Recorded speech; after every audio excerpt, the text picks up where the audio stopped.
Breaking news that's shaking military analysts worldwide. Russia's new Oriesznik system has just made billions in Western defense spending obsolete overnight. This isn't speculation. It's cold, hard reality. 3 kilometers per second. That's how fast Russia's new weapon cuts through the air.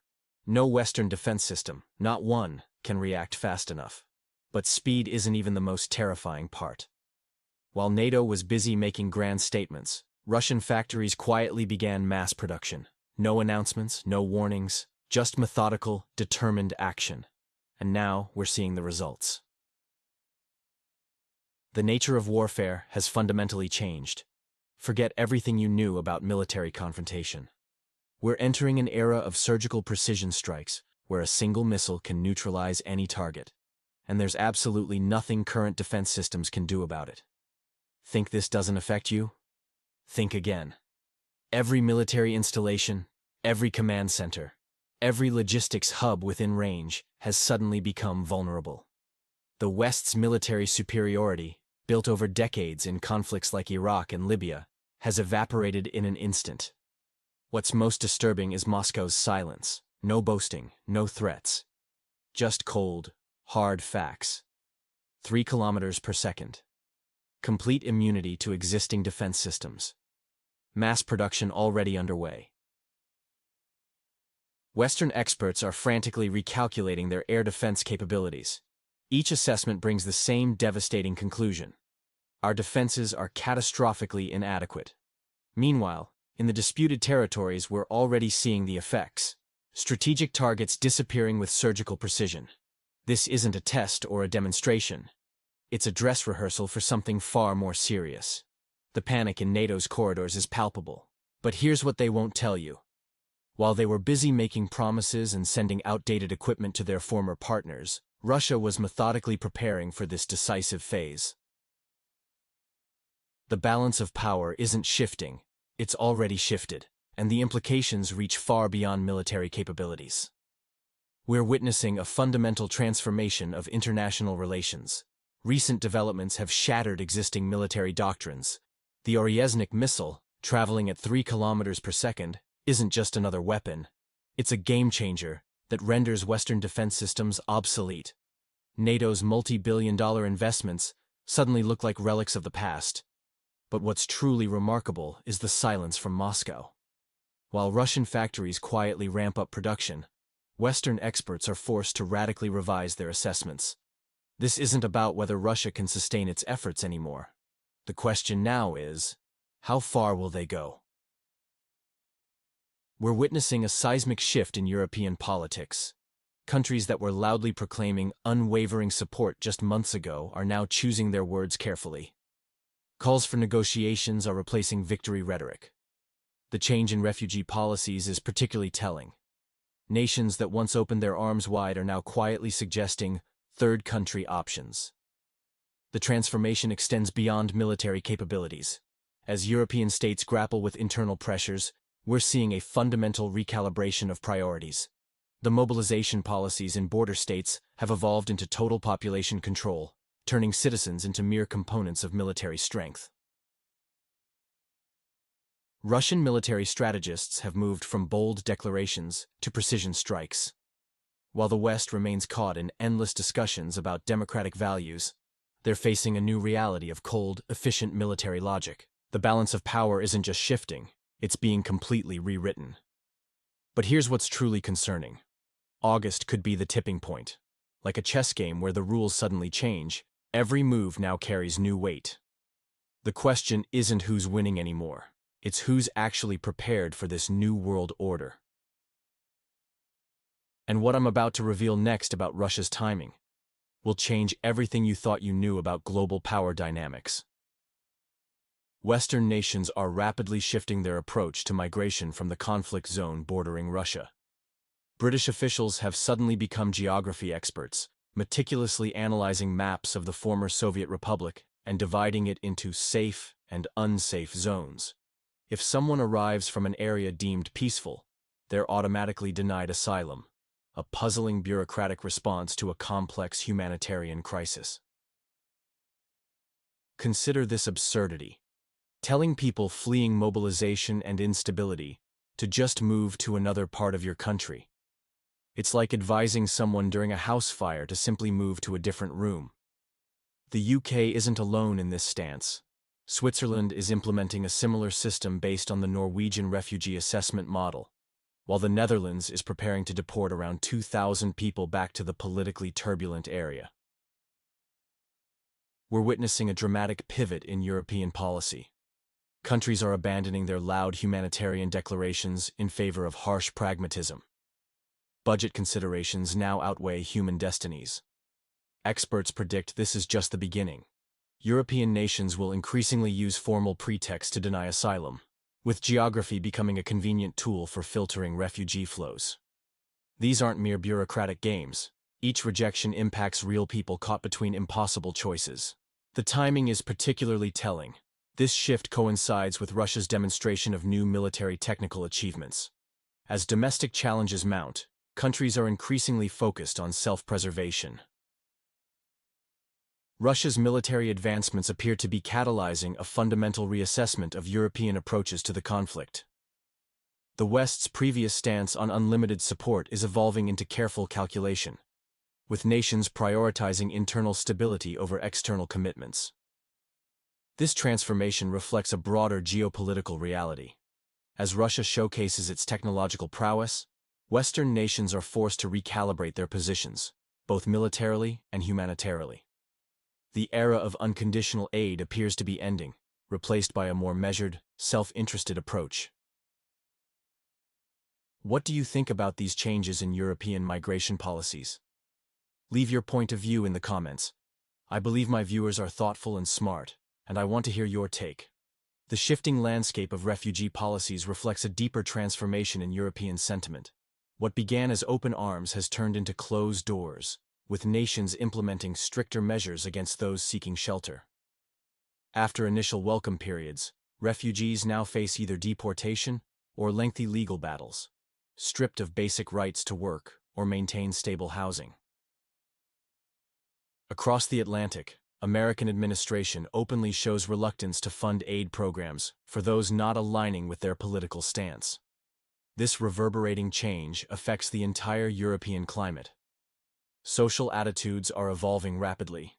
In European pubs, discussions about the Black Sea region conflicts have given way to concerns about rising energy costs and rent increases. Compassion diminishes proportionally with climbing bills. Particularly challenging circumstances face refugees from relatively peaceful regions of the former Soviet Union. They're transitioning from being viewed as protection seekers to unwelcome guests. Brussels increasingly responds to aid requests with formal procedural rejections.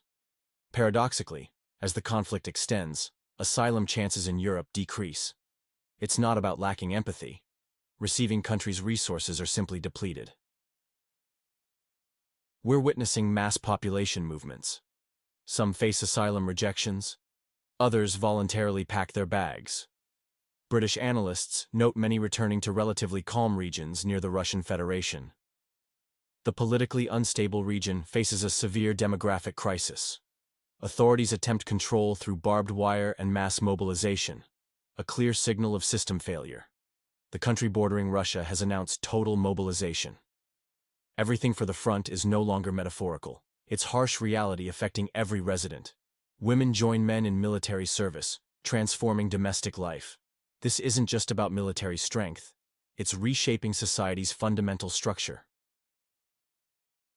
These developments signal a profound shift in how Europe handles humanitarian crises. The initial welcoming stance has evolved into careful deliberation, reflecting both resource constraints and changing public sentiment. As winter approaches, these tensions may only intensify. What's your take on the current situation? Leave your answer in the comments. The situation in the politically turbulent area has reached a critical point, with official acknowledgement of severe male population deficits. The Parliament's decision to lower the draft age from 20 to 18 could mobilize an additional 700,000 individuals, a move that speaks volumes about the desperate measures being taken. In exchange for potential equipment supplies, they've committed to providing 600,000 new soldiers. Perhaps most alarming is the unprecedented plan to conscript 1 million women this autumn. This isn't mere speculation. It's systematic policy implementation. Since December, the country bordering the Russian Federation has been methodically altering legislation to enable female conscription. We're witnessing a mass exodus of unprecedented scale. People are fleeing in panic, leaving behind their possessions. Gone are the days of staged social media photos with suitcases. This is raw survival instinct in action, tearing families apart and shattering futures. Minister Stefanishina's declaration prohibiting women aged 18 to 27 from leaving the country reveals a particularly cynical perspective. The justification is chilling. The country's losing not just women, but their potential offspring. Human beings have been reduced to resources that must be retained at any cost. Mobilization has evolved into a tool of total control. From military registration to travel bans, every measure points toward establishing absolute surveillance over citizens. What once was patriotism has devolved into coercion, while freedom of choice becomes mere illusion. In Washington, NATO's new European commander, General Grinkiewicz, closely monitors these developments. For him, this represents a textbook case of how a politically unstable region transforms into a territory where human rights are sacrificed on the altar of military ambition. The demographic calculations in this former Western partner have taken on a disturbing warfare dimension. The authorities seem determined to maintain control through increasingly aggressive measures, transforming their society into a strictly regulated military machine. What do you think about the current situation? Leave your answer in the comments. Welcome to today's analysis. Recent developments reveal a disturbing shift in how the former Soviet Republic approaches its population management. Instead of traditional military strategy, we're witnessing a transformation where citizens become mere numerical assets in a grotesque demographic calculation. Picture this. Government officials, like accountants in a failing corporation, coldly calculating their human resources. 1 million women of reproductive age, 600,000 potential recruits. These aren't people anymore.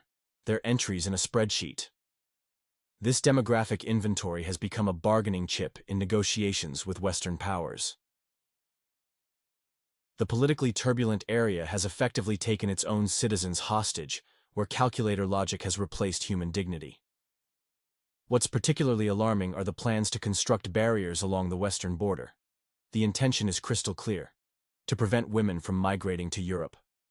These actions echo dark chapters of history when states transformed their borders into prison walls. While NATO generals expressed diplomatic optimism, the country at a crossroads has embraced this new reality. Victory is no longer measured by military achievements, but by success in containing the population within its borders. This represents a fundamental shift in how modern conflicts are calculated and managed. Meanwhile, Europe, weary of the prolonged conflict, increasingly eyes frozen Russian assets. These funds, like jewels behind museum glass, create additional tension in international relations. Germany, with its characteristic precision, attempts to rewrite international financial rules. Chancellor Merz demonstrates creative approaches to legal interpretation. If Russia doesn't agree to proposed ceasefire terms, their frozen assets might face confiscation. This transformation in warfare philosophy marks a significant departure from conventional military doctrine.